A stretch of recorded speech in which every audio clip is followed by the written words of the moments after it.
I'm 38 years old, but in that photo taken here from my yearbook, I was only 15. I think I weighed about 220 pounds, but that was me 23 years ago. And what I've learned over the years of running, dieting, trying different fitness trends, except for the shake weight, I never got into that. I wasted most of my time just overcomplicating everything, whether it be keto, P90X, insanity, low carb, don't eat past 7 p.m. I remember when my wife and we did like this little detox potion we did in the morning. It was like apple cider vinegar with some pineapple juice. So I've been there, I've tried it. Now here's what actually works. These 7 fundamentals. That's it. They're not sexy, they're not complicated, but they work every single time. For everyone. That kid right there thought he needed some secret formula or some secret fitness plan only Hollywood knows. Well, I'm 38 now, and this is what I do to stay fit. I followed this exact system last summer to lose 15 pounds and retain all my muscle. And don't worry, you don't need to memorize these or anything. Look in the description below. I have a 4-week program that walks you through all of this step by step, so you're not going to miss anything. Now, the very first thing you're going to need to start doing, and you're going to hate me for this because this one sucks so bad, but trust me, it will get easier with time. I have an app that I use and love to do this, but you need to start tracking your calories. You can't lose fat, you can't lose weight without a calorie deficit. Period. End of story. This isn't a diet rule, it's just physics. It's a simple energy balance. And the reason tracking is so critical is most people don't have a clue as far as how many calories are in all the foods they're eating. And it's not your fault, you just never tracked it. So I really just want to drill this point home.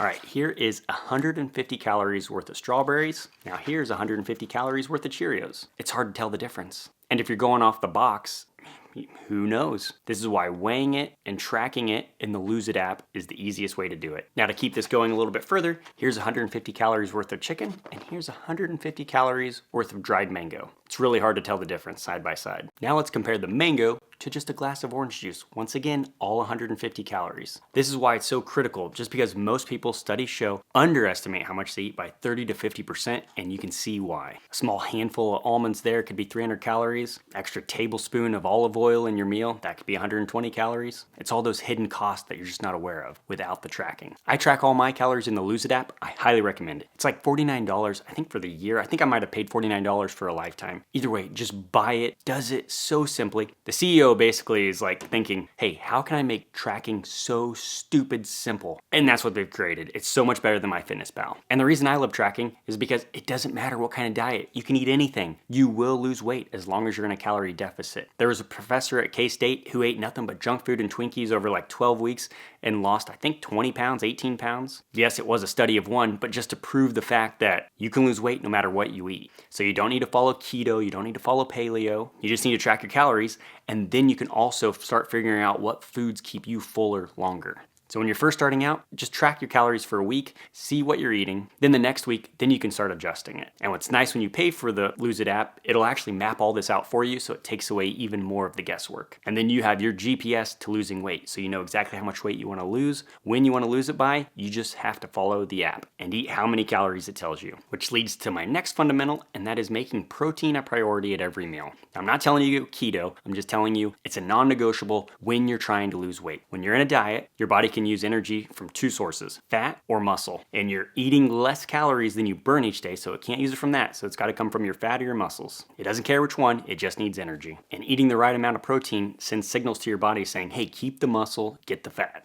Think of it this way, you can't build a house without lumber. Doesn't matter if you have the perfect blueprint, the best tools, the most motivated crew. If you show up with no building materials, nothing gets built. And protein's your lumber. It's the raw material your body needs to maintain the muscle you have, maybe even build a little bit and lose the fat. Most people skip this, they cut the calories, they do the cardio, and then wonder, why do I look worse after hitting my goal weight? Because they lost muscle along with the fat. Plus, protein keeps you full. It's the most satiating macronutrient, and I don't know about you, the only reason I fail at diets is because I get hungry. Another bonus, it takes more energy for your body to digest protein than it does carbs or fats. So if you take 2 people, each eating 2,000 calories, everything else being the same, the person that eats a majority of their food from protein rather than carbs and fats is going to lose more weight, all else being equal. And this isn't to like pitch keto, because I'm not keto, because we're not eliminating carbs. We're just making protein a priority. Now you might be asking, how much do I actually need to eat? It's 0.8 to 1 gram of protein per pound of ideal body weight. So whatever your goal weight is, use that as your measurement.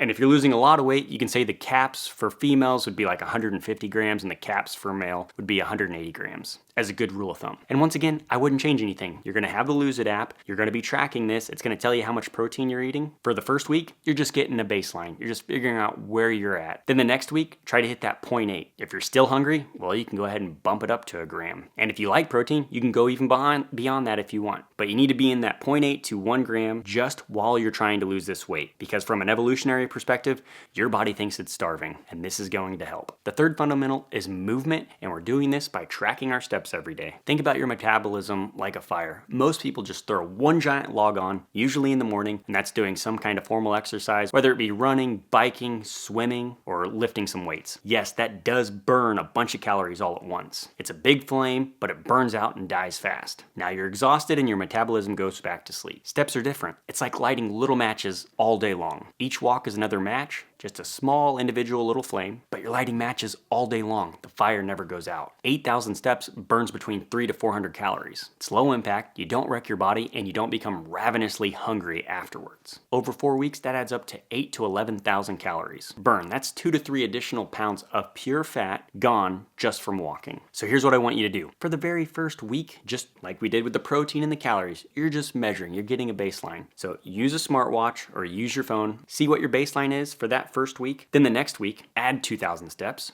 That's an extra 100 calories burnt. I don't know about you, but I would much rather walk an extra 2,000 steps a day than cut my food by 100 calories. It just gives you more leverage in making smart choices for you when it comes to losing weight. So keep the fire lit all day long. That leads to the fourth fundamental, and that is strength training. I think the best approach is 4 days a week, 30-minute sessions. And doing 4-day-a-week workouts just allows for better flexibility because you can do 2 upper days and 2 lower days, each for 30 minutes, getting a solid workout in. I know what some of you might be thinking, but I don't want to lift weights, I just want to lose weight. Losing fat without lifting is like renovating your house by just tearing stuff down. You rip out walls, you strip the floors, you demolish in the kitchen. Sure, the house does get smaller, but does it look better? No, it doesn't. It's just smaller and gutted. It's not a renovation, it's a teardown. And that's what happens when you diet and you do cardio only, no lifting. You get smaller, but your body doesn't look better. You're just a smaller, softer version of yourself. If that's what you're going for, then by all means. Lifting is the renovation. You're rebuilding while you're stripping away the old stuff. You're constructing something better underneath. And this lifting is essential to keeping the muscle that you do have because you're sending signals to your body saying, hey, keep this. Because your body's really a stingy accountant. Muscle is expensive to hold on to when you're not eating enough calories. When there's no food coming in, they're like, why are we holding on to this expensive material that cost us money just to sit here all day? Let's get rid of it. We don't need it. Haha, until you do strength training, and then your body will hold on to that because you're sending signals. No, I need the muscle, target the fat instead. And this will solve that problem of destroying your metabolism while on a diet. So I want you to do one of two things. Either you can go look in the show notes, I have a 4-week program with workouts that you can do. It's step by step, it's all through the EverFit app, so there's no guesswork. Or you can just go to the Google machine, type in full body workouts, 4-day split, find one that looks good, and just start doing it. And the first week, you're just showing up. You're going through the motions. Then the next week, do a little bit more than you did last week. It could be another rep. You could simply add 5 pounds, or you could do a whole other set. As long as you're doing progressive overload, you're getting a little bit better each week. While you're on this diet, you will retain the muscle that you have.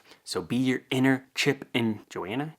So I need you to harness your inner Chip and Joanna gains. Don't just do demolition day. You need to rebuild. You need to renovate. Do that with your body. Fundamental number 5 is you need to manage your stress. Because let's face it, going on a diet is stressful. You gotta track everything, you got these workouts, you got so much going on. Plus, if you're like me, you're a busy parent. Your kids aren't gonna like the meals you're eating. And while they love you, they don't care that you're trying to lose weight. They don't even know what you're doing. So you already have your life stress. Now you're gonna add on diet stress. You need some way to decompress, whether that's going on a 5-minute walk by yourself, doing some simple journaling at night. I know it sounds stupid. You just need to realize or just have it in your brain like, I am going through something very stressful. I need to have a way to decompress. I really like box breathing, where you breathe in for 4 seconds, hold it, breathe out for 4 seconds, hold it, breathe in for 4 seconds, and just do that on repeat until you feel good. It's just gonna help you while you're in this calorie deficit. Because trust me, you've been doing this for 4 weeks, 8 weeks, 12 weeks. You're gonna be Mr. Grumpy Pants because you just wanna eat something, but you're not because you have goals. And then just talking about the physiology, your body sends cortisol spiking whenever you're stressed, and that's gonna send signals to your belly saying, hey, retain the fat down there.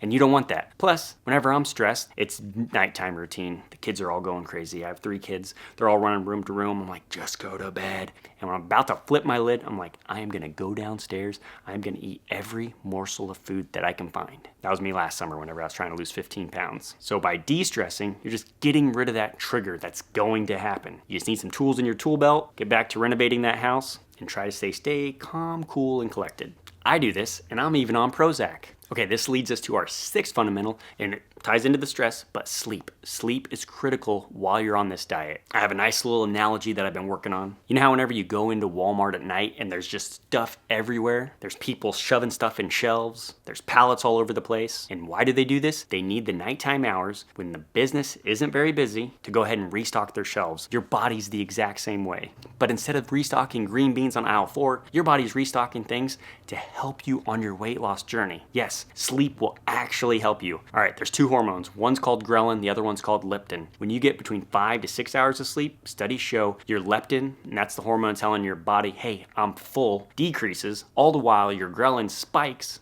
and that's the hormone that tells your body you're hungry. So then you wake up the next day and your hormones are all out of whack and you're probably ravenous just because of that late night that you had. And I don't even know what kind of hormone this is. I just know I have more willpower when I am well slept versus not. So the point of all this, don't be like Walmart. Don't open 24/7. You need to shut your doors, do it right, stock your shelves, and get 7 to 8 hours of sleep, at least while you're on your diet. This is only temporary. Although I highly recommend, just doing it for the rest of your life, but you get my drift. The 7th fundamental is consistency over perfection. Nothing else matters. It doesn't matter that if you have one solid week, you're like, I did it right all week, but you're on a 12-week weight loss plan and you throw out the other 11 because you screwed up somewhere along the way. You've got to keep going, keep moving forward. It's just like brushing your teeth. In the ideal world, you're brushing your teeth for 2 minutes in the morning, 2 minutes in the evening, and flossing several times throughout the day. Your dentist would love you. You'd never have a cavity. That's ideal. That's what your dentist wants, but I bet you don't do that every single day. You probably do it once every few days. The other 6 fundamentals that I talked about, you just need to hit those most days. You just need to get 80% of the way there. And just like brushing your teeth,